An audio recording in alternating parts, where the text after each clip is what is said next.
ഈ ലോകത്ത് എല്ലാവരും എൻ്റെ സുഹൃത്തുക്കളാണ്. എനിക്കറിയാത്തതായിട്ട് യാതൊരു കാര്യമില്ല. അല്ല ചേട്ടാ, ഈ അനുപം എവിടെ ഇരിക്കുന്നേ? അത് നമുക്ക് എങ്ങനെ ഡിസ്ക്ലോസ് ചെയ്യാൻ പറ്റത്തില്ല. അതറിയാവുന്ന ചുരുക്കം ചില ആൾക്കാരിൽ ഒരാളാണ് നിന്റെ അഖിലേട്ടൻ. മനസ്സിലായോ? അഖിലേട്ടൊരു സംഭവം. അത് നീ എൻ്റെ ഭക്തനായോണ്ട് നിനക്ക് മനസ്സിലാവും. പക്ഷെ ഇവിടെയുള്ള ചില നാരികൾക്ക് അറിയില്ലല്ലോ. എന്തുവേണേ നമ്മുടെ സ്റ്റോക്കെല്ലാം തീർന്നണ്ണ, ഒന്നുമില്ല, എല്ലാം പൊട്ടിച്ചു.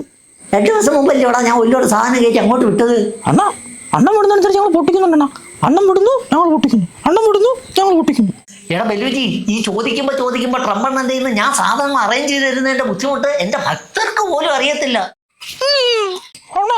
ഈ ബലൂച്ച് പാവങ്ങളെ കൈവിടല്ലോ അണ്ണ. ഞാനൊരു കാര്യം ചെയ്യാം, ആ കിരാനാക്കുന്ന മാന്തി 2 അനുഭവം പെടുത്താൻ നിങ്ങൾക്ക് തരാം. നിങ്ങൾ അതിട്ട് പൊട്ടിക്കോ കളിക്കോ എന്തോന്ന് വെച്ചാൽ മീനല്ലോ അണ്ണ. ഓടാ പൊട്ടാ ബെലൂജി, പിരാന ഏതാ കിരാന ഏതാന്ന് അറിയാത്ത നിന്നെ കൊണ്ടാണോടാ ഞാൻ പാകിസ്ഥാൻ പിടിച്ചടക്കാൻ പോകുന്നത്. അണ്ണാ ഇത് നിർത്തിയണ്ണ. അതെന്നെ പരിപാടി കാണിച്ച് ഈ അഖിലിനോട് ആലോചിക്കാതോ. എൻ്റെ ബെലൂജി കുഞ്ഞുങ്ങൾ കറാച്ചി എത്താറായി. ഞാൻ അവരോട് എന്ത് പറയും?